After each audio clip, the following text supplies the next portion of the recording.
Yeni bir videodan herkese merhaba dostlar. Bu videoda bütçesi kısıtlı olanlar veya telefona çok fazla bütçe ayırmak istemiyorum diyenler için şu anda alınabilecek en uygun fiyatlı ve en mantıklı fiyat performans telefonlara yakından bakacağız. Baktığınız zaman 3500 TL altında gönül rahatlığıyla önerebileceğim gerçekten çok az cihaz kaldı diyebilirim. Ama epey de Akakçe'de telefon karşılaştırma sitelerinde bu fiyat bandında bir telefon aratırsanız 70'in üzerinde hatta 100'ün üzerinde telefonun bu aralıkta olduğunu görebiliyoruz. Ancak bu cihazların neredeyse %95'i alınmaz durumda. Düşük alt segment telefonlarda en önemli faktörlerden biri kesinlikle Yonga seti. Baktığınız zaman bu aralıkta Snapdragon 400 serisinden veya Helio P serisinden cihazları görebiliyoruz. Bu tarz giriş seviyesi dediğimiz yani 100-150 dolar bandındaki telefonlarda Snapdragon işlemciler neredeyse kullanılmıyor. Dediğim gibi 400 serileri haricinde çok az cihaza rastlıyoruz. Fakat MediaTek tarafında yine performanslı sayılabilecek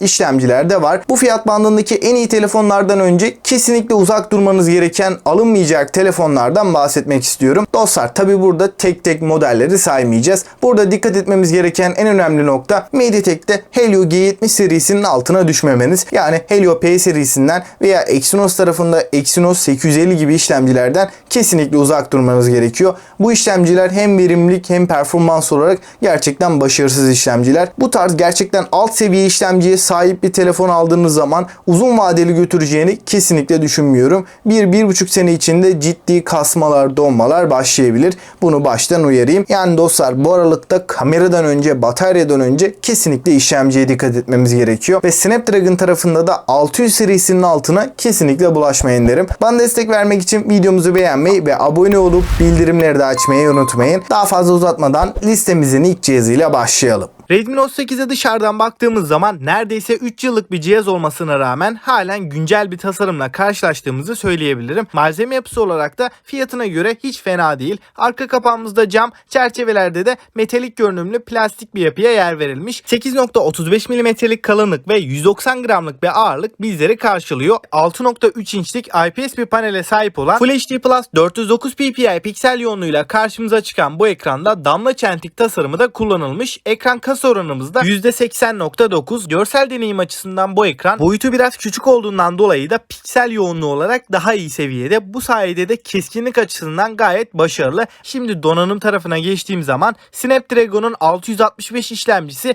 Redmi Note 8'de kullanılmışken bu işlemcimiz 11 nanometre mimariye sahip. Oyun performansı olarak da PUBG'de akıcı grafiklerde 30 FPS'te sabit bir oyun deneyimi veriyor. 15 dakikanın üzerinde oyun oynadığımız zaman cihazımız biraz ısınabiliyor ama çok yüksek ısılara çıkmadığını söyleyeyim. Performansın yanı sıra cihazın bataryası da oldukça önemli. 4000 mAh'lik bir batarya ve 18 Watt'lık hızlı şarj desteği Redmi Note 8'de bulunurken kutu içeriğimizden de hızlı şarj destekli adaptörümüz çıkıyor. Batarya performansı olarak 7-8 saat civarında ekran sürelerini günlük bir kullanımda rahatlıkla alabiliyoruz. RAM ve depolama alanı olarak da 4 ve 6 GB RAM'ler, 64 ve 128 GB'lık iki farklı seçeneği de bulunuyor. Depolama biçimimizde UFS 2.1, ana kameramızda 48 megapiksellik f1.75 diyaframlı Samsung'un ISOCELL Bright GM1 sensörü kullanılmış. Dostlar ana kamerada dönemine göre çok iddialı bir sensörün kullanıldığını söyleyeyim. Yardımcı kameraları da şu anda ekranda görüyorsunuz. Fotoğraf çekim kalitesi olarak ışık yeterli olduğunda güzel çekimler yapabiliyoruz. Ana kamera gerçekten çok başarılı. Yardımcı kameralarda fiyatına oranla iyi diyebilirim. Video kısmında da arka kameramızla 4K 30 FPS çekim yapabiliyoruz ama elektronik sabitleyicimiz sadece Full HD 30 karede çalışıyor. Video konusunda fiyatının hakkını veriyor diyebilirim. Note 8'in genel kamera performansı bu cihazı halen alınası yapan detaylardan diyebilirim. Yazılım kısmında da Android 9 ile çıkan Redmi Note 8 Android 11 güncellemesini almışken MIUI 12.5'i de aldığını belirteyim ve buna rağmen cihazımızda bir yavaşlama sorunu olmadı. Halen akıcı bir şekilde çalışabiliyor. Kablosuz bağlantılarda da Wi-Fi 5 ve Bluetooth 4.2'yi görürken NFC desteği maalesef cihazımızda yok. Suya ve toza karşı dayanıklılıkta da sadece su sıçramalarına karşı bir dayanıklılığımız bulunuyor. Şimdi listemizin ikinci sırasına geçtiğimiz zaman Realme C3i karşımıza çıkıyor. Tasarımı güzel bir şekilde önümüze çıktığını da söyleyebilirim. 8.9 mm'lik kalınlık ve 195 gramlık bir ağırlığı bulunurken kırmızı renkli modeli de benim beğenimi kazandı. Ekran kısmında 6.5 inç boyutunda IPS HD Plus çözünürlüğe sahip bir panel kullanılmış. 270 270 ppi piksel yoğunluğu, en azından ekran dibine girmediğiniz sürece pikseller kesinlikle gözünüze batmayacaktır. Günlük kullanımda da bu çözünürlük bizi üzmüyor. 480 nit maksimum parlaklığı da fiyatı için ideal diyebiliriz. Yonga kısmında fiyatının en güçlü işlemcisini yani Helio G70'i görürken 2 GB RAM de bu sisteme eşlik ediyor. Oyunlarda tabii ki yüksek bir performans beklemeyin ama en azından PUBG gibi oyunları da rahatlıkla çalıştırabiliyor. Günlük kullanım için de hafızayı çok fazla doldurmazsanız, çok fazla oyun oynayarak telefonu zorlamadığınız zaman da 2-2,5 yıla kadar sizi idare edecektir. Kamera kısmında 12 megapiksel ana kameramız ve 2 megapiksellik derinlik algılama yardımcı kameramız da bulunuyor. Ön tarafta da 5 megapiksellik bir kameraya yer verilmiş. Fotoğraf çekim kalitesi olarak da fiyatına oranla güzel sonuçlar verebiliyor ve bu telefonla Full HD 30 fps videolarda çekebiliyoruz. Batarya kısmında ise 5000 mAh batarya 10 Watt hızlı şarj desteğiyle beraber geliyor. Ek olarak cihazımızda Android 10 sürümünün de yüklü olarak geldiğini de belirteyim. Listemizin 3. sırasına geldiğimizde Xiaomi'nin Redmi 9 modeli karşımıza çıkıyor. Bu modelde ekranımız yine 6.53 inç boyutunda IPS panelli 60 kare yenileme hızına sahip olan Full HD çözünürlükle gelen, fiyatına göre güzel bir ekran bizlere sunulmuş. Parlaklık kısmında da bu ekran 400 nit seviyesinde bir değerle güneş ışığı altında bize biraz görme zorluğu yaşatabiliyor ama evde ve çok yüksek ışık olmadığında ekranla ilgili herhangi bir problem yaşamıyoruz. Yonga seti kısmında ise cihazımızda fiyatına göre gayet iyi bir işlemci bulunuyor. MediaTek Helio G80 işlemcisini burada görüyoruz. Bu işlemcimize 4 GB RAM, 64 GB depolama alanı eşlik ediyor. Bu modelin en düşük fiyatı da 3000 TL'nin biraz altında diyebilirim. Oyun performansı olarak da Redmi 9 PUBG'de ortalama 30 karede bir oyun deneyimi verebiliyor. Kamera kısmına geçtiğimizde ana kameramızda 13 megapiksel f2.2 diyaframa sahip HDR ve yapay zeka destekli bir kamera kullanılmış. İkinci kameramıza bakarsak 8 megapiksel f2.2 ultra geniş açı lensine yer verilmiş. Üçüncü kameramızda ise 5 megapiksel f2.4 makro çekim. Son olarak dördüncü kameramızda 2 megapiksel f2.4 derinlik algılama kamerası. Ön kameraya baktığımız zaman damla çentiğin içinde 8 megapiksel f2.0 diyaframa sahip portre ve HDR destekli bir kamerayı görüyoruz. Video çekim kısmında da hem arka hem de ön kamerayla Full HD 30 karede videolar çekebiliyoruz.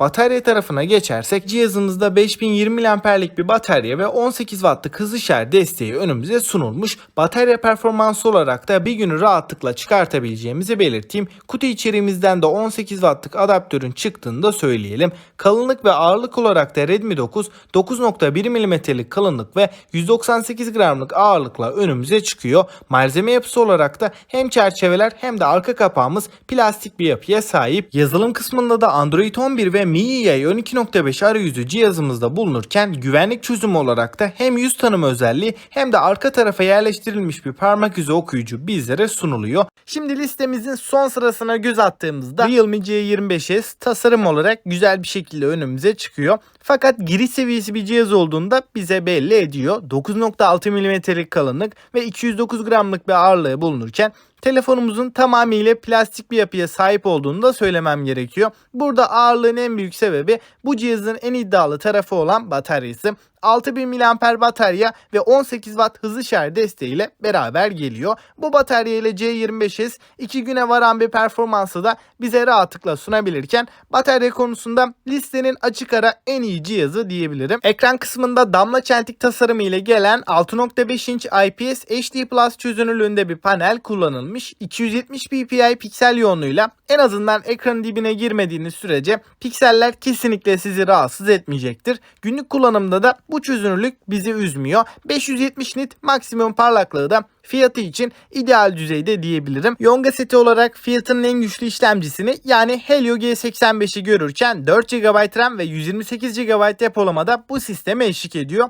Oyun tarafında tabii ki çok yüksek bir performans beklemeyin ama fiyatın oranla performansını gayet beğendim. 4000-4500 TL'lik cihazlar gibi bir performans verebiliyor. PUBG'de akıcı grafiklerde 40 FPS'leri görebiliyoruz. Isınma tabii ki oluyor ancak performans düşüklüğü yaşatmaması bu cihazın önemli avantajlarından. Günlük kullanım içinde hafızayı çok fazla doldurmadan işlemciyi çok fazla zorlamazsanız 2-3 yıl idare edebilecektir. Kamera kısmında 48 megapiksel ana kamera kameramız f1.8 diyaframlı ve 2'şer megapiksellik makro ve derinlik algılama kameralarımız da bulunuyor. Ön tarafta da 8 megapiksellik bir kameraya yer verilmiş. Genel fotoğraf kalitesi de gördüğünüz gibi güzel bir şekilde önümüze çıkıyor. Renkler ve canlılık açısından iyi düzeyde diyebilirim. Yardımcı kameralardan çok bir şey beklemeyin ama ana kamerası sizi memnun edecektir. Video kısmında da Full HD 60 FPS desteğinin olması da güzel bir avantaj. Ek olarak arka tarafta bir parmak izi okuyucumuz da bulunuyor.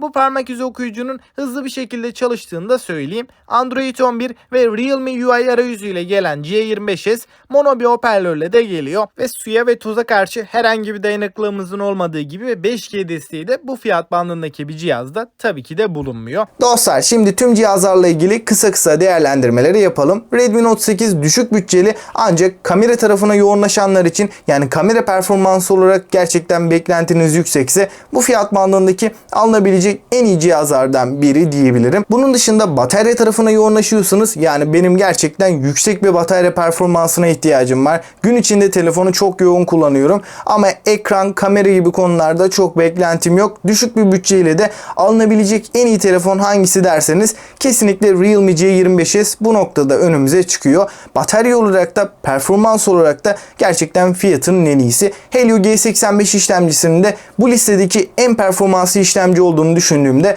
bu batarya ile birlikte oyun oynamayı düşünenler için de Realme C25S'in mantıklı bir tercih olacağını düşünüyorum. Redmi 9'a baktığımız zaman benim listelerime, özellikle uygun fiyatlı telefonlar listesine gerçekten sıklıkla giren bir model. Genel deneyimiyle, sunduklarıyla 3300 TL civarındaki en dengeli cihazlardan diyebilirim. Hem performans olarak hem ekran kalitesi olarak gerçekten memnun edecek bir cihaz. Bunların dışında benim bütçem kısıtlı ve telefonda gerçekten standart işler yapıyorum. Yani standart işler haricinde çok bir beklentim yok diyorsanız Realme C3i Helio G70 işlemcisiyle de bence yeterli düzeyde. Yani performans olarak düşük RAM miktarını bu işlemcimiz performansıyla biraz da olsun kapatabiliyor. Normalde 2 GB RAM'li telefonları kesinlikle önermem, ancak burada işlemcimizin dediğim gibi performansıyla bu denge biraz daha kurulmuş durumda. Yine tabii ki yüksek bir performans bekleyemeyiz ama fiyatına oranla alınabilecek tek mantıklı tercih diyebilirim. Onun haricindeki 2000 TL civarında hiçbir telefonu önermediğimi